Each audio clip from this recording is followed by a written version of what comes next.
అందరికీ నమస్కారం అండి. మనం చక్కగా 2025 నూతన ఆంగ్ల సంవత్సరంలో ప్రవేశించాం. అందరికీ అభిమాన పాత్రంగా ఉండేటువంటి కుంభరాశి వారి ఫలితాలు ఈ సంవత్సరం ఎలా ఉన్నాయో చూసుకుందాం.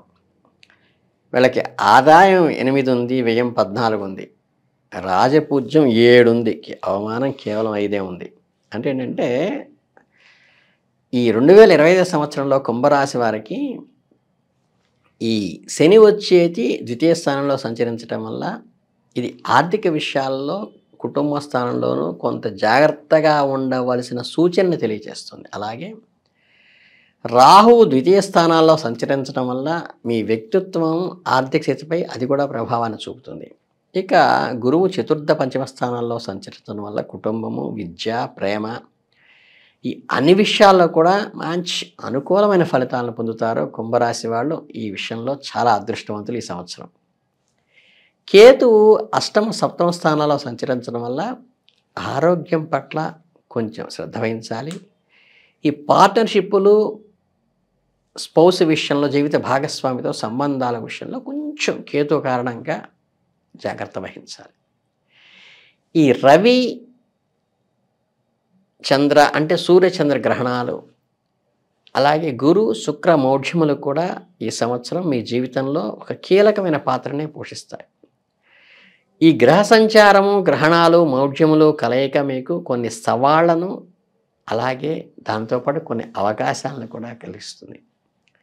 ఈ రాశి వారికి సంవత్సరం సౌఖ్యము ఉంటుంది, ఆర్థిక పరిస్థితి కూడా మంచి బాగానే ఉంటుంది. ఇకపోతే విద్య, అలాగే భూ సంబంధితమైన విషయాల్లో మంచి అనుకూలంగా ఉంటుంది. మీకు ఏదైతే వైరి వర్గం ఉందో వాళ్ళ వ్యతిరేక ప్రచారం వల్ల మీరు ప్రయోజనం పొందుతారు, కానీ కొంత ప్రతిష్టకి దెబ్బ కలిగేటువంటి మాత్రం చేయగలరు వాళ్ళు. కాకతాళీయంగా మీరెన్ని మాటలకు ఎక్కువ స్థాయిలో మీరన్న మాటలకే బాధ్యత వహిస్తాల్సి వస్తుంది. మీ సలహాల వల్ల కానీ, మీ సహాయం వల్ల కానీ దూర ప్రాంతాల్లో మీ వాళ్ళు మంచి లాభం అయితే పొందుతారు.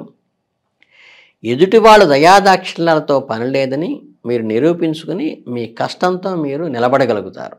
సంతానం విషయంలో ఎదుటి వాళ్ళ అభిప్రాయాన్ని తోసి సొంత నిర్ణయాలు చేస్తారు మీరు. సాధారణ విద్య కానీ సాంకేతిక విద్యలలో కన్నా ఐఏఎస్లు, ఐపీఎస్ సర్వీసులకు ఎంపిక అయ్యే అవకాశాలు ఈ రాశి వాళ్ళకి ఎక్కువ ఉన్నాయి. వ్యవసాయ సంబంధమైన అనుబంధ ఉత్పత్తుల వల్ల మంచి లాభం కూడా వస్తుంది. మీరు కోరుకున్న రేటు కూడా మీరు పండించిన పంటకి వస్తుంది. సర్వీసు మాన్యువల్స్ కొంచెం చికాకు కలిగించిన కొంతకాలానికి అవన్నీ కూడా మీకు అనుకూలంగా మార్చుకుంటారు. అధికారాలు, వాహన సౌఖ్యము, విద్యలో అభివృద్ధి, విదేశీయానము, ఉద్యోగంలో అభివృద్ధి మంచిగా కలిగిసి వస్తాయి. అలాగే కార్యక్రమాలు ప్రారంభించక ముందే శుభ సంకేతాలు మీకు అందుతాయి.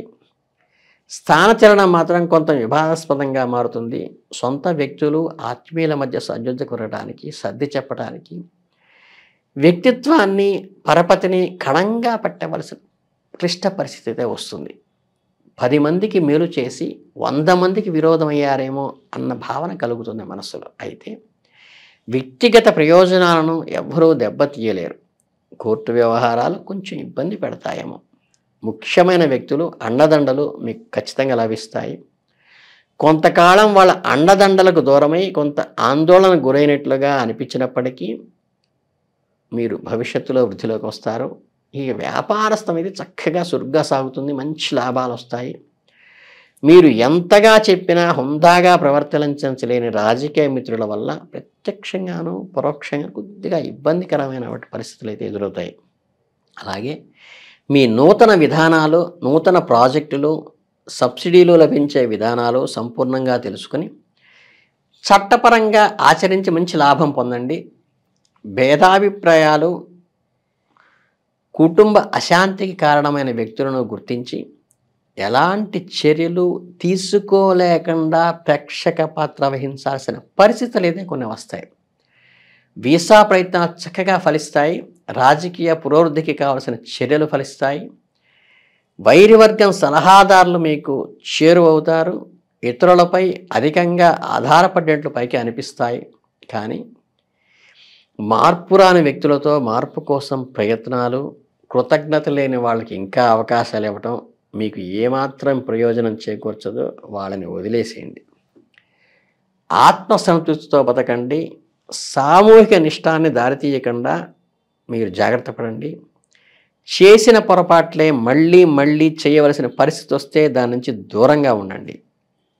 మంచి స్థిరంగా ఆలోచించండి. చిన్న చిన్న కారణాలు, సంఘటనల వల్ల కొన్ని ముఖ్యమైన విషయాల్లో ప్రధానమైన మార్పులు సంభవిస్తాయి. స్వజనులతో ఆత్మీయ వర్గంలో మంచి అవసరాలు అధికమవుతాయి. వాళ్ళను పూర్తిగా నమ్మలేని పరిస్థితి ఏర్పడుతుంది. అపనమ్మకంతోనే ముఖ్యమైన కార్యక్రమాలు వాళ్ళకి అప్పగించాల్సిన పరిస్థితి అయితే తప్పకపోవచ్చు.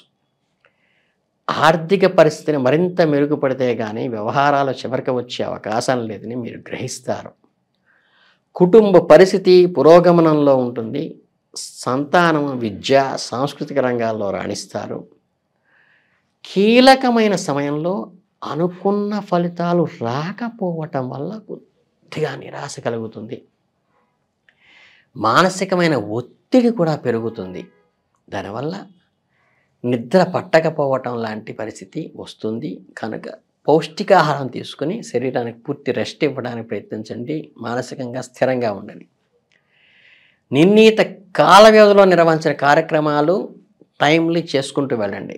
నమ్మకస్తులైన పరివారం వల్ల చికాకులు తప్ప పనులు పూర్తి కావు.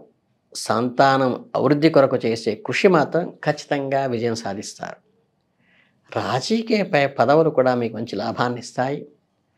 సందర్భాన్ని బట్టి వాటిని త్యజించి పోటీ చేసి గెలుస్తారు. అది పొరపాటు కాదనే అభిప్రాయంలో నిలబెడతారు. వాస్తవ రూపంలో వచ్చే ఆలోచనలతో నిర్ణయం తీసుకోండి. ప్రాక్టికల్గా ఆలోచించండి. ఎప్పుడూ రాని అవకాశాలు మీ ముందుకు చేరుతాయి. ప్రజల అభిమానము, ప్రజాకర్షణ మీకు చక్కగా పెరుగుతుంది. అధికార వర్గం యొక్క అండ, దండ, పదోన్నతి కూడా మీకు లభిస్తుంది. ప్రాధాన్యత లేని చోట మీ స్థానం కొద్దిసేపైనా గ్రహించండి. మధ్యవర్తుల్ని నియమించడం వల్ల కీర్తి ప్రతిష్టలతో పాటు నూతన శత్రువర్గం పెరుగుతుంది. కాబట్టి మధ్యవర్తులను కొంచెం దూరంగా ఉంచండి. కొత్త ఒప్పందాలు, నూతన వ్యాపారాలు మంచిగా లాభిస్తాయి. ఇన్సూరెన్స్ తాలూకు లావాదేవీలు వంటి వాటిలో జాగ్రత్త వహించండి. వ్యాపారంలో రొటేషన్ గొప్పగా లేకపోయినా మంచి లాభాలనే ఇస్తూ ఉంటాయి. కొందరు ప్రభుత్వ అధికారులు మీతో విభేదించినప్పటికీ కూడా మీరు పెంచి పోషించిన వ్యక్తుల సేవకులైనా సరే మీకు వారికి సహాయం చేయవలసిన అవసరం మీకు తప్పనిసరి అవుతుంది. కాకపోతే నిజం కన్నా అబద్ధము ఆకర్షణీయంగా కనిపిస్తుందన్న నిజాన్ని మీరు జీవితంలో జీర్ణించుకుంటారు. ఆడంబరాలకు, పైపైన ఆర్భాటాలకు మోసపోతారేమో, కొంచెం జాగ్రత్తగా ఉండండి. ఆర్థికపరమైన ఒత్తిడులు, వృత్తిలో, ఉద్యోగంలో కొద్దిగా చికాకులు ఏర్పడతాయి. గ్రహశాంతి చేయించుకోవటం మంచిది. స్వల్పకాలిక టెండర్లు కానీ కాంట్రాక్ట్లు అయితే మటుకు మీకు లాభాన్ని ఇస్తాయి. అవినీతి సముద్రంలో ఈదలేమని గ్రహించేటువంటి పరిస్థితి వస్తుంది. నూతన విధానాన్ని, వ్యవహారాలను అనుసరించి మీరు పోటీ అని భావించిన వ్యక్తులను గాక తెరపైకి వస్తారు. అత్యున్నత స్థాయి వ్యక్తులతో జోక్యంతో మీకు న్యాయం మాత్రం ఖచ్చితంగా జరుగుతుంది. మాట తప్పే వ్యక్తుల వల్ల జరిగే అపకారం అమలు కాకుండా చివరి నిమిషంలో మీరు చేసే భగవత్ సేవే, భగవద్ అనుగ్రహం మిమ్మల్ని కాపాడుతుంది. కుటుంబంలో అన్యోన్యత లేపించడం వల్ల మానసిక ప్రశాంతత 1 నెల 2 నెలల వరకు కరువు అవుతుంది.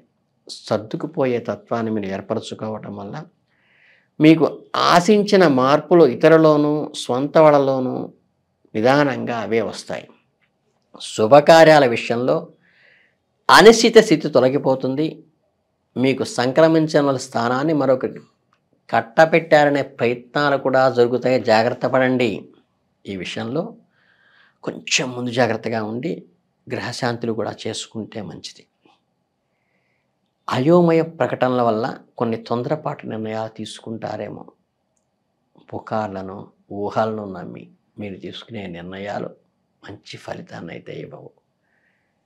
దైవానుగ్రహం మీకు పుష్కలంగా ఉండటం వల్ల ప్రతి విషయాన్ని కూలంకషంగా పరిశీలించి ప్రతి సంతకాన్ని ఆచితూచి పెట్టడం వల్ల ఈ సమస్యలు అన్నిటి నుంచి వైదొలుగుతుంది. కనుక కొద్దిగా గ్రహశాంతి చేసుకుంటూ చక్కని దైవనామస్మరణ వల్ల దైవ అనుగ్రహంతో మీరు ఒక తిరుగులేని వ్యక్తిగా ఈ సంవత్సరం మారతారు. అందుకని మీ అందరినీ అభినందిస్తూ శుభాభినందనలతో